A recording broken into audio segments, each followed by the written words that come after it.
Li Amaaraa fi ijoollee saba biraati. Waan kana yeroo kaversii godhanu waa barbaadu. Jarri kuni waa sirraa barbaadu waan ta'eefi waan tokko jechuun jaraa hin hafu naan jedhe. Maaliin wanti jarri barbaadan hun jedheen waanuma shaa'ee waasin jechuun jaraa hin hafu naan dubbiin kun shooppiidha naan jedhaa jirta. Kan na ergee kan si erge mucaa biyya keetiiti naan jedhaa jirta. Mucaa si erge kanas hin beeku. Sila yeroo dhufte akkuma nama firaata akkuma nama naa yaadeetti dhufte amma akkamitti maallaqa na gaafattaan jedheen. Jennaan egaa inni shaayee jedhamu dirqamaan.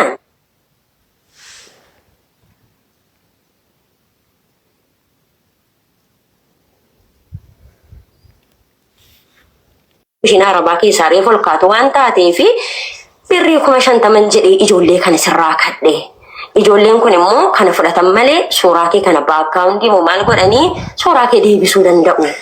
Naan jedhee jennaanan erga akkana ta'e gurbaa Jimmaa walitti nu fide sana fidiitii isaan na aasubsiisii isaan aseen dubbii kana adda baafadhe yoo dhuguma wanni kun maallaqni kennamuu qaba ta'e kennaan jedheen. Gurbaan yeroo fedhe ofiif siinaa saanaan jedhee narraa cufee birrii 50,000 naan jedhe. Birrii kan ammoo motora nyaatu fidee nutti kenna malee nuti akkaawuntii irra hin galfannu.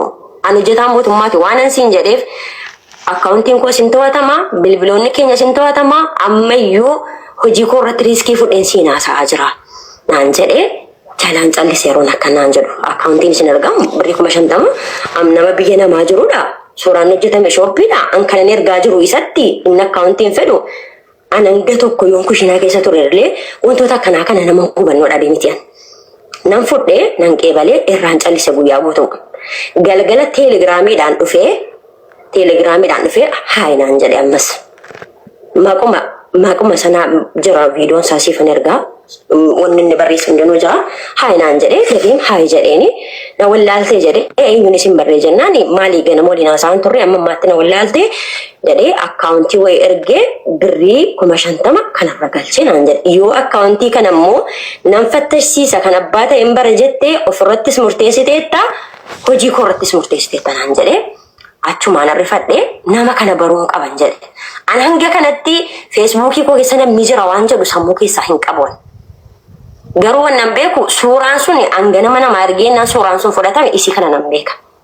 Garuu hin dubbanne feesbuukii koo haroon seetingii keessa seenee jedhu namni irratti adii godhatamee jira. Lakkoofsi Itoophiyaadhuma 44 irratti adii godhamee jira. Meeseenjeriin koo daqiiqaadhaan seenamee ba'a nan baree nan dhiise. Wanti immoo hedduu natti dhagahame hanga wanni kun gara kanaan barreeffamu obboleessi koo Aleeks dhufee salaamataa jedha. Salaamataa naan jedhee Fatu maaliif badde maal taate? Nama kitaaba bituun argee nama jimlaa kitaaba 200 bituun bakka itti argee bakka dura birrii galchi jedheeraanii yeroo dhaggeeffatte naa deebisi jedha. Anamma kanatti isa jedhaas hin jiru inni achi waan biraan irratti godhaaru nama biraa ta'ee yaadaara malee qalbiin koo gara kana hin jiru. Achumaanan isaa deebisee ittiin haasa'e ittiin walii galiitiin yoo kitaaba barbaade kitaabni maxxansaa jalqabaa xiqqaateera maxxansaa ittaan bitatee dhiisee biraa deebiisaan. Amma zimmin jedhee booda takka turee birrii kana hin diddeenaan jedhe. Galchuu diddeenaan ijoolleen sila birrii 50,000 naan jedhanii 100 malee hin fudhannu naan jedhaniiru. 100 kee qopheessi yoo kana hin taane immoo ati iyyuu bakka itti argitutti of argitaa naan jedhe. Atoo shooppiidha naan jetteetta.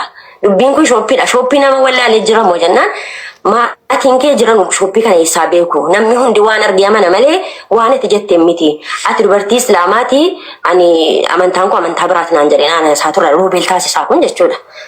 Kanaaf iyyuu ati nama akkanaati waan taateef ofitti hin qaladinii. Maqaan kee baduurra maallaqatti dhuma ijoolleedhaa kennitee dubbiin kun haqabbanaa'u naan jedhe. Nan dhiisee deebi'ee dhufee immoo yeroodhaafi maallaqa kana birrii 30,000 ofii kooti ijoolleedhaa sii kenneera. Amma afaan jaraa sirraa qabachiiseera. Ati maallaqa barbaade. Naan jennaan egaa yaa obboleessa koo. Ati maallaqni kun akkaawuntii irratti hin galu jette harkaan dhufuu qaba jette ammaatiin koo maatii baadiyyaa jiranudha. Maallaqa kana yoon baases maallaqni kitaabaa fi sababa kitaabaatiin walitti guuramaa jiru ammallee xiqqoodha. Birrii kana yoon baase maaliif baafta naan jedhama. Naasa barii obboleessa koo baadiyyaa jirutti bilbileetanii isaan walii galee horii haadhaaf abbaa kootii gurguree akka inni birrii kana naggaadee Jimmarraa gara Finfinnee dhufutti sii kennee harkaan sitti kennuun godhan jedheen.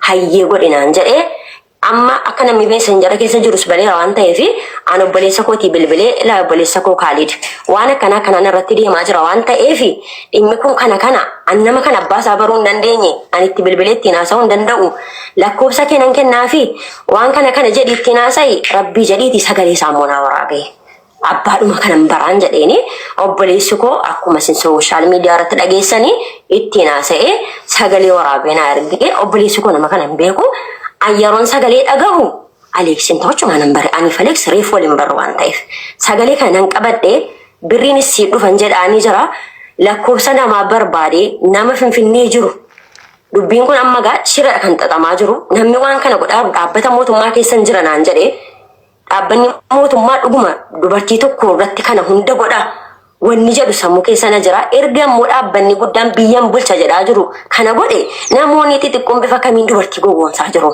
namni kun nama kanatti dhiifamuu qabu miti waan ta'eef ana fatee irratti shooppii hojjete yoo birrii kana gaafate namoota viidiyoo dhugaa qaban hoo maaltu irratti godhamaa jira waan jedhamu waan sammuutti na dhufeefi dhimmi kun biyyi seera qaba an dhalattu biyya tokkooti seerri waan kana naa ilaaluu danda'a waan ta'eef garuma seeraatiin itti deema jedhee information isaa fudhadhe inni anatti yeroo sagalee tokko qofa waraabee irratti marii akkan isa ta'uu hin barre godheeti kan inni natti erge sagalee furdaa gadhiifame jechuudha amma qulqulleeffameera sagaleen sun sana hunda godheetan amma irraa callisuun jammare an abbaa ta'e beekaa isa ta'uu bareera namni irratti godhaa jirus isuma waan ta'eef namni imeelii koo kenneefis isa waan ta'eef namni kun erga kana hunda irratti godhe an dubartii tokko waan hin ta'eef shirri kun irratti hojjetama dhuguma yoo mootummaa biyya keessa jiraate dhuguma yoo namni dhugaa dubartii tokkoof rakkatu yoo jiraate nama kanaaf furmaata naafu kennuu qaba jedheetan gara seeraatiin hordofuu jammare maalan godha gocha akkanaan irratti raawwatame maalan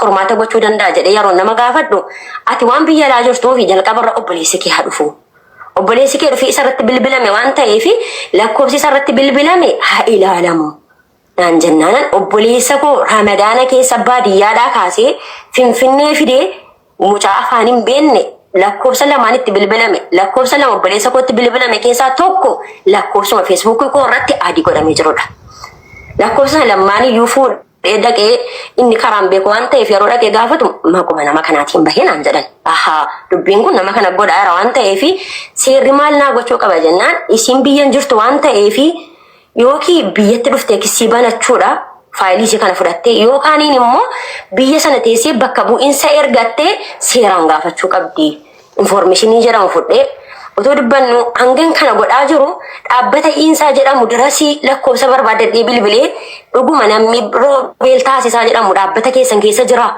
jedhee gaafannaan nama kanaa hin beeknu naan jedhamee naa deebi'e bakka kanatti wanti sinnaa baroo qabdanu dhimmi kun fatihaa qofa miti kan inni ilaallatu dhaabbata mootummaa biyya keessa jirus biyya alaa jirus namoota maqaa kanaan deeman laallata erga dubbiin kun kana ta'e an callisuun qabu hanga dubartummaa kootii waan hin danda'u nan godha jedheen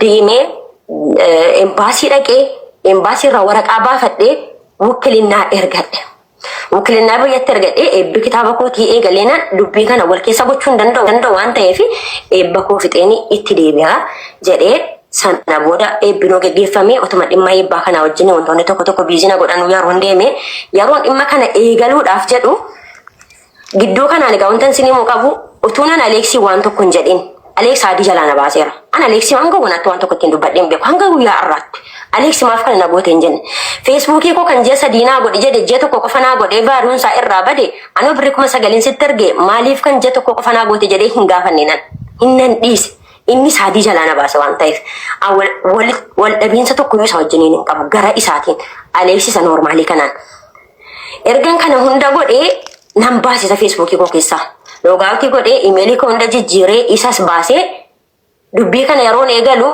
gurra nama hin beekama anis birrii erguu dideera xumura irratti maallaan jedhe itti barreesseen ati dhuguma nama mootummaatii dhaabbata mootummaa kamiin keessa hojjettee shira kana irratti dalagda an biyya namaa yoon jiraadhees haadhaaf abbaan koo biyya keessa jiranu gibira gabbaranii mootummaa kana waa godhaa jiru isin dhaabbata mootummaati ofiin jedhaa yoo dhuguma dubartii tokko irratti kana kan gootan ta'e isin warra dhaabbata mootummaa keessa jirtan yoo rakkoo mataa keessanii qabdu yoo immoo maqaa mootummaatiin kana irratti gootan ta'e seerris jira waan ta'eef maqa balleessii dhaabbata mootummaa keessa jiru hojjetaa jirtu waan ta'eef jedheen itti barreessee jennaanii xumurarra dhufee Ammaalin siin jedhe yoo waan hojjedhu baruu barbaade viidiyoo dawwali. An viidiyoodhaan bakka hojjedhu biiroo koo sitti agarsiisa.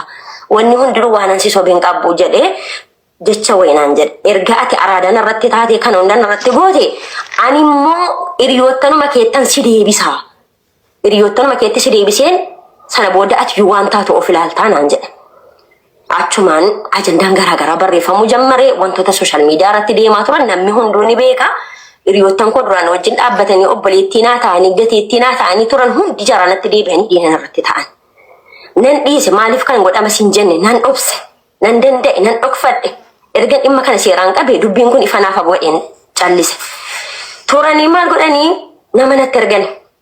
Ji'a tokko walakkaa dura nama natti erganii qaxxitaadhuma yaafatiyaa kissii nama kana irratti banuuf deemtu dhaabe.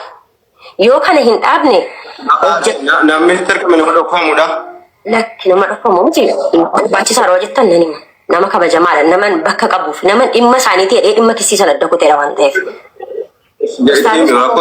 Ustaaz ibsaanatti erganii Ustaaz ibsaanatti erganii yaafati'a ati ijoollee durbaati. Namoonni kun namoota waa hedduu hojjetanu sooshaal miidiyaa irratti sagalee qabu. Har'a kitaaba kee hin bitte siin jedhaa jiru. Wantoota garaagaraa qabna siin jedhaa jiru. Yaa obboleettii koo si qofa miti namoota eebba kee irratti argaman illee maqaa balleessina jedhaa jiru waan ta'eef dhimma kana dhaabinaan jedhamee jennaan kabaja isaaniiti keessi sanas nan dhaabe. Jaarsummaan siif dubbatama naan jedha waan ta'eef akka jaarsummaan hanganaa dubbatamutti nan obse irra deebi'ee egaa keessi dhaabinaan jedhameera. Meerra jaarsummaan dubbatamu jedhee jennaan hanga guyyaa har'aatti namni jaarsummaan dubbateen jiru inni kun sakaanii. Namni kan biraa dhufee yaafate barreeffamuu feesbuukii irratti maxxansiin ture.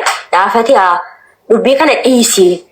Keessaan sii xumurraa ati ijoollee durbaati waan sarratti deemaa jiru beektaa hiriyoottan kee kaleessa si wajjin toora sitti deebi'aniiru kitaaba kee maqaballeessiin irratti deemaa jira ati jara kana hin dandeessu waan ta'eef ani sis hin beeku akka obboleettii tokkottan iyyuu siif dubbadha jaarsummaan sii qaba sabarinaan jedhee namni abbaa joobir jedhamu jimmarraa takkaalee nama sanaa waliin beeku bilbileena kadhateennaan hayyee atis akkana jette miti nan dhaabbadhan jedhe nan eegee qanii xiqqaa ta'u xinnaa naan jedhamee nan eegee namni dhufe hin jiru.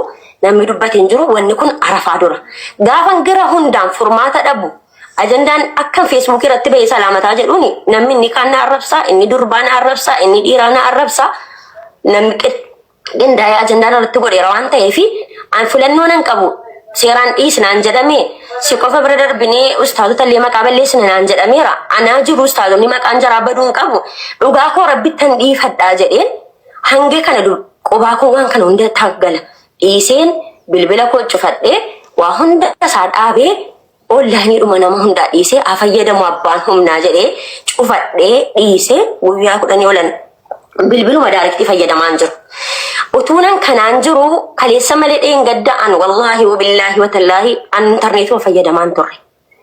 Feesbuukiin ammarraa argiteettaa fati hawaaya kee waan deemaa jiru naan jedhanii isa nabaaniin maxxansee argee nabaanii dubbisee egaa ati garan itti si barbaadu nan dhabe dhukkubsattee jirta waan ati keessa turte nan beeka dhimma kee immoo namni furmaata sii godhu akkan jirre nan beeka kanaafan kana maxxanse silaa seeraa soo ta'e seeraanis humna hin jiru ajandaa soo ta'e maqaan kitaaba keetii badeessis ol galchanii si sarrabsanii hiriyoottan kee deebi'anii sitti diina ta'anii jiru carraan jiru dhugaa kee immoo hin argattu silaa namni dhugaa kee dubbatu hin jiru innumti kun akkasirratti godhame haa beekamuufan kana godhe naan jedhee wanni jiru kanadha. Dhimma kanammoo namoonni beekanu baay'eedha. Namoonni silaa furmaata naa gochuu danda'an ni jiru ta'a. Namoonni jaarsummaa jedhanis ni jiru. Garuu namni dhufee naan dubbatiin jiru. Wannan amma isinitti hime hundi isaa ati yoo barbaadde Ibsaa yeroo dhufan sana jaarsummaa qabame moo maal ta'e jaarsummaas qabame kan lafatti hafee wanna teettus no. Jaarsi si haa dubbatu. Ustaaz maaliif dhiisnaan jettanii dubbii kana jaarsaan fixadhu naan jettanii jaarsi sin jettan kunoo eenyutu ergee maaliif dhufa anaanaasaa meeraa jennaani dubbii kana namni dubbanna jedhe Imraan Paayirii fi Toofiq Tamaamii fi Amaan Shamsuuti jarri siinaa sa'uu naan jennan hayyee kabajaa keessaniif kabajaa jaraatiif kissi kanan dhaabadheen isan sila eegaluu adda kutee deebi'ee isaanii meerra jaarsummaan kaleessa hin dhufanaan jettan sun jedhee jennaan hamma siif duusiin dubbatu obsinaan jedhanii hanga guyyaa har'aa namni naan dubbatee hin jiru. dubbiin jiru isa kanadha. Waa'ee kitaabaa irratti dhiibbaa inni sirratti godhe jira. Eeyyee jira. Kitaaba gurgurtaa keessatti maal keessatti wanti heerama? Anarra ji'a lamaa fi waa'ee kitaabaa miti waa'ee mataa kootiyyuu quban qabuun. Yoon kitaaba koo irratti hojjedhe namni naa hojjeta. Kitaabni inni Finfinneetti hafe. Kitaabni inni Jimma jiru Jimmatti hafe. Inni asii ollaaniidha asitti hattamame asitti hafe. Hattaa kana bira darbee Dubaayitti erguu jedhee Dubaayii naa mijachuu didee namaan naa hojjechiisaa jedhee waa hunda godhee ka'een addaan kutee ammataa koo dhabaan jira jedheen bilbiliin harkaa fuudhamee innaan ofii kootii manatti gale. Har'a sarraa an bakka hin jiru bakka biraati. Yoo barbaachisaa ta'e namoota wajjin jiranus hin bartu. Wanni godhame kanadha. Jaarsummaa yoo jettanis an jaarsummaas eeggadheera. Seera moote kabajaa namoota eebbasii irratti argaman hunda maqaa balleessina waan naan jedhameef an kabajaan namoota sanaaf namoota sagantaa sana naa godhaniif qabu jedhee isan kissee gales isa wukkilannaa argees dhiisee waa hunda dhiisee ofii kootiif mataa koo dhabaan jiradheen dhiise. Namoonni hedduun dhimma kanan beeku garuu waan jarri nama sodaatanuuf hin beeku. Tarii namni waan sodaatamu xiqqoosi obsi tarii miira keessa galchuu danda'a. Obsa godhi. Akkasii lukkuulee nan beekaa xiqqoosi turte nu wajjin turta. Waa'ee yaada waan Aleeksi jedhu immoo Aleeksiin gaafannetii yoo naannaa Aleeksi kabajamii.